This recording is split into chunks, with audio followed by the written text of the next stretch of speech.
The young man worked as a night watchman. After he had completed his rounds for the evening, he entered his car and turned on the radio, when, all at once, he saw a light streak across the open night sky. He thought that maybe it was a shooting star, but then the light came back.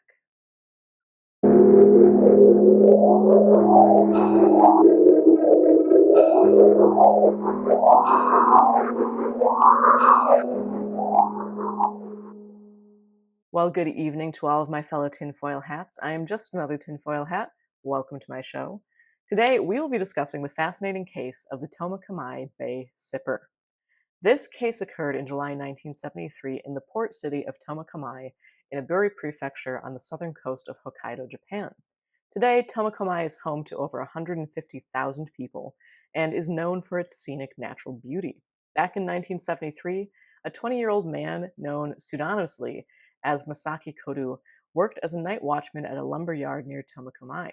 Masaki was actually living in the Kanto region and attending university at the time, but had returned to his hometown in Hokkaido for the summer break and had taken this job as a night watchman for a lumber yard. Now, Masaki's typical routine for the night would be to drive to the lumber yard, which is what he did, make the rounds of the place on foot, which he also accomplished, and then return to his car, which is also exactly what he did that night in July of 1973. He got back to his car, switched on the radio, lit up a cigarette, and looked up at the sky. Really, the only thing he had to do for the rest of the night was sit there. He could even doze off if he wanted to. However, as he watched the clear night, he suddenly saw a light shoot across the sky. His first thought was that it was a shooting star. However, right where it had vanished, he saw the light reappear. Misaki said that it looked as though a small orange light bulb had been turned on, but as he began to watch it, he said that it sort of started to ebb and flow, kind of expanding and contracting, but eventually growing to the size of a baseball. Though Misaki thought that it was probably a lot bigger than it looked because it was so far in the distance. Now, once it kind of stabilized at this baseball like size, it began bouncing around in all different directions, but all within kind of a constrained, apparently meter area.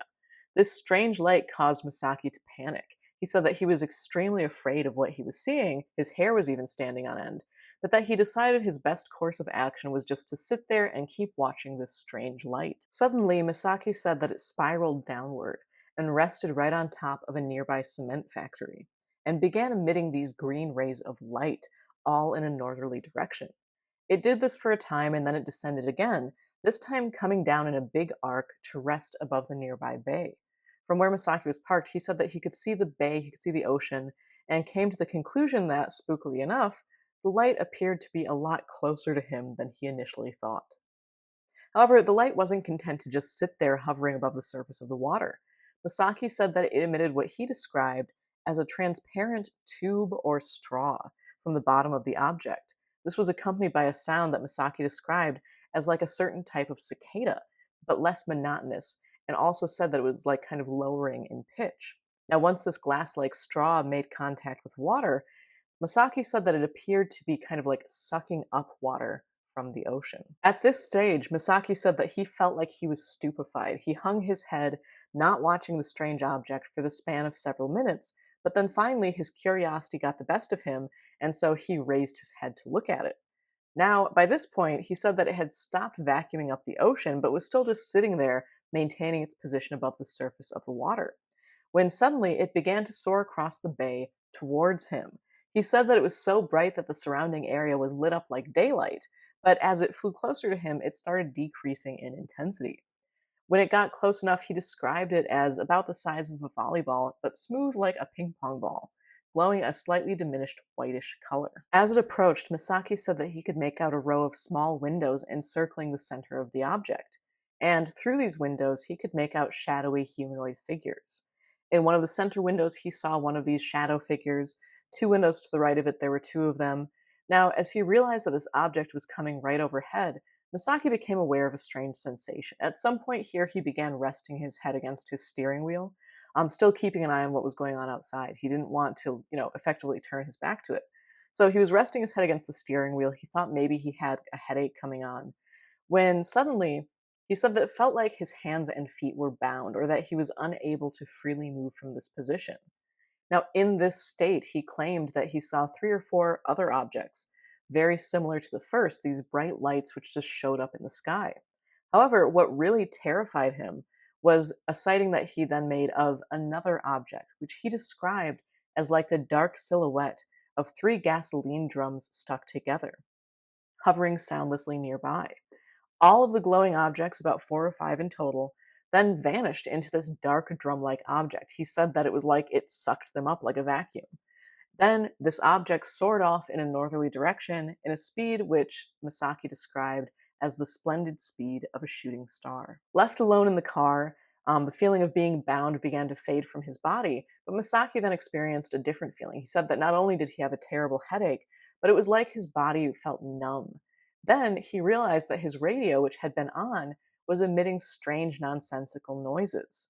He estimated that the whole experience lasted about 12 minutes, and that he was so frightened he couldn't doze off, which again, I guess he normally did on shift, and was extremely relieved when he was replaced by another security guard at dawn. So this is a funky case and contains a really common motif that's seen across many different UFO reports. Even in the original Flying Saucer Review article, investigator Junichi Takanashi tied this case to several other accounts of UFOs gathering water with a hose. It's interesting to note that a similarity can also be found in many cases of very, much closer occupant encounters, such as the Simonton pancake encounter or the mince pie Martians. In each of those cases, people had close encounters with UFOnauts who specifically requested water from the witness. Now, water is not just a strong alchemical symbol, as one of the classical elements across most, if not all, alchemical or magical traditions, but is also a symbol of the unconscious mind. The fact that these apparently otherworldly beings consistently request or are seen to take water or be near water seems connected, in my opinion, to their connection to the human unconsciousness. Now, interestingly enough, the concept of this light emitting green rays towards the north, which is where it ended up flying off to, apparently inside of the larger gas can object, reminds me of another case, the Honeycutt Gnome encounter of Loveland, Ohio, where the witness said that it appeared that the 3 beings he saw were signaling to something that he couldn't see in another field. There very often seems to be the implication of other beings or another craft in these cases. Even the Sandown Clown, the being saying that there were others like him, or a case I covered recently of the disembodied hands of the Loire, where it appeared that this set of disembodied hands was talking to another cohort. Yet again, light is seen as a catalyzing and escalating motif in this encounter as well. It began when the witness saw just a light in the sky. The light then continued to change to become more diffuse, and at this stage was when he saw the beings inside of the light. However, another priming effect is also observed here, and that is this buzzing noise, equated by Misaki to a cicada. Interestingly enough, however, it actually descended in pitch. That's not something that really stands out to me as being very common across these encounters, but in keeping with the concept of the unconscious mind, it might be worth speculating that the descent, again, like signals or primes the witness for a certain descent into the unconscious. Considering that the light in the sky was relatively small, according to the witness, and he even stated that the shadows inside were too small and twisted to be regular humans, I think it's really important to mention something from the folklore of the Ainu people of Hokkaido. The Ainu are an indigenous ethnic group from northern Japan and southeastern Russia, and Hokkaido was primarily inhabited by the Ainu through the mid-17th century, with a distinct language and folklore to the rest of Japan.